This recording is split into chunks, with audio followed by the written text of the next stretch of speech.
Assalamualaikum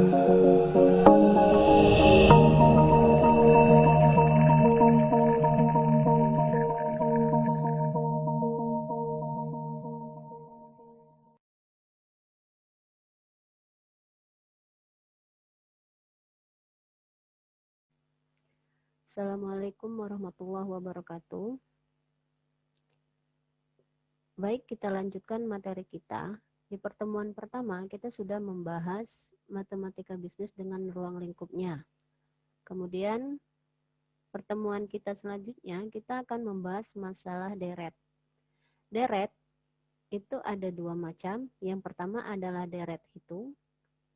Di dalam deret hitung ini, kita akan menentukan nilai suku ke N dan menentukan jumlah N sukunya. Kemudian yang kedua itu adalah deret ukur. Deret ukur itu menentukan nilai suku ke N dan menentukan jumlah N sukunya. Nah, dari deret ini nanti kita akan coba aplikasikan deret dalam bidang ekonomi. Deret, apa itu deret? Deret adalah serangkaian bilangan yang tersusun secara teratur dan memenuhi kaidah atau norma-norma tertentu. Dalam deret ada istilahnya suku. Suku adalah bilangan pembentuk deret. Yang pertama, deret hitung. Apa itu deret hitung? Deret hitung adalah merupakan deret yang perubahan suku-sukunya mempunyai selisih atau pembeda. Dalam hal ini biasanya disimulkan dengan B yang sama. Menentukan nilai suku ke N. Suku ke N itu bisa dicari dengan rumusan atau formula Sn sama dengan A ditambah N min 1B. Sn itu adalah suku ke N-nya, kemudian A adalah suku pertama, B adalah pembeda atau selisih antara suku pertama dengan suku selanjutnya, kemudian N adalah indeks suku ke 1 sampai dengan N. Kita lihat contoh dari deret hitung. Yang pertama, ada data sebanyak 5 yaitu 7, 12, 17, 22, dan 27. Dalam data ini, kita akan menentukan data ke-25. Yang kedua, Raka memulai suatu perkiraan tabungan dengan mendepositokan Rp400.000 pada minggu pertama, dan pada setiap minggu berikutnya dia mendepositokan lebih dari Rp100.000 dibandingkan dengan minggu sebelumnya. Berapakah uang yang akan dia peroleh setelah 15 minggu tanpa bunga? Untuk menyelesaikan contoh berikut, bisa kamu lihat cara pengerjaan dari soal nomor 1. Untuk menyelesaikan contoh nomor 1, kita tahu bahwa rumus untuk menentukan suku ke N itu adalah Sn sama dengan A ditambah N min 1B.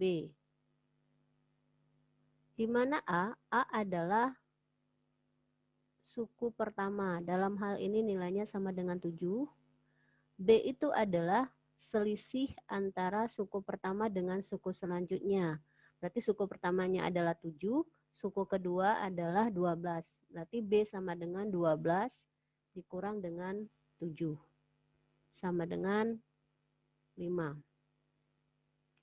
Nah, N itu adalah suku ke yang akan kita tentukan. Dalam hal ini dari contoh itu kita mau menentukan suku ke-25. Maka dari data ini bisa kita masukkan ke rumusan Sn sama dengan A ditambah N min 1 dikali dengan B. A-nya sendiri adalah 7, B itu sama dengan 5, dan N sendiri adalah 25. Jadi untuk menentukan banyaknya data suku ke-25, itu nanti kita masukkan angka-angka atau nilai yang sudah kita dapatkan. A sama dengan 7,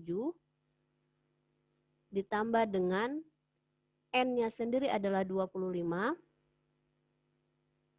dikurang 1, dikali dengan nilai B. B-nya sama dengan 5. Nah, untuk mendapatkan hasil silakan Anda hitung nilai dari S25 sama dengan 7 tambah 25 dikurang 1 dikali dengan 5.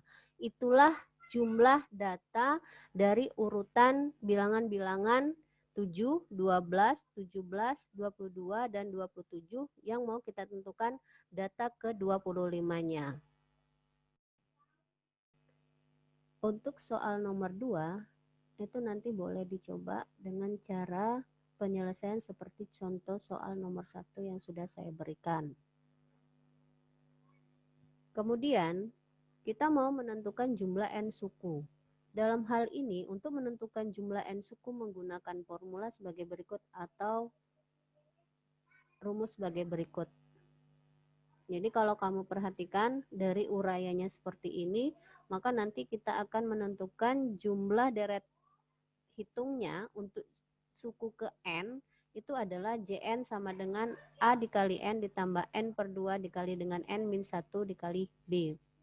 JN sendiri itu adalah jumlah suku ke N adalah indeks suku ke 1 sampai dengan N, kemudian A adalah suku pertama dari jumlah sukunya, kemudian B adalah pembeda atau selisih dari dua suku, dalam hal ini adalah selisih antara suku pertama dengan suku kedua, kemudian SN adalah suku ke N. Sekarang kita lihat contoh dari jumlah suku ke N dari deret hitung. Contoh yang pertama adalah seorang mahasiswa memulai suatu perkiraan tabungan dengan mendepositokan Rp200.000, setiap bulan berikutnya dia mendepositokan Rp20.000. Berapakah jumlah total tabungannya pada akhir tahun kedua? Dari permasalahan ini, kita dapat bahwa mahasiswa ini akan mendepositokan 200.000 di awal bulan. Artinya apa? Ini menyatakan nilai A, kemudian setiap bulan berikutnya dia mendepositokan 20.000. Jadi setelah bulan berikutnya dia akan mendepositokan sebesar 20.000 tiap bulan. Artinya apa? Dari deposito pertama itu kita dapatkan deposito kedua sebesar 220.000. Untuk menyelesaikan contoh soal pertama, ini kita bisa gunakan rumus JN sama dengan A dikali N ditambah N per 2 dikali dengan N min 1 B. Nah, sekarang kita lihat berapa jumlah suku ke N-nya, kemudian N suku, indeks sukunya, kemudian A-nya berapa, B-nya berapa, dan suku ke N-nya berapa. Nah, pertanyaannya, berapakah jumlah total tabungannya pada akhir tahun kedua? Kalau kita lihat pada akhir tahun kedua berarti dia akan mendepositokan sebanyak 2 tahun. Artinya ada 24 bulan. Nah, berapakah jumlah total tabungan di akhir kedua? Tahun kedua artinya apa? N-nya itu sebesar 24. Untuk menyelesaikan soal nomor 1, jadi penyelesaiannya menggunakan rumus JN sama dengan AN ditambah dengan N per 2 dikali dengan N min 1 dikali B. N-nya sendiri itu sebesar 24, jadi J24 sama dengan A-nya 200.000.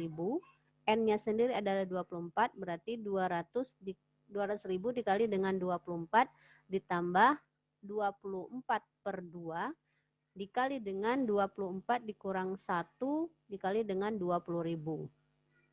Nah, untuk penyelesaiannya silakan dihitung jumlah dari suku ke 24 dengan menghitung nilai ini.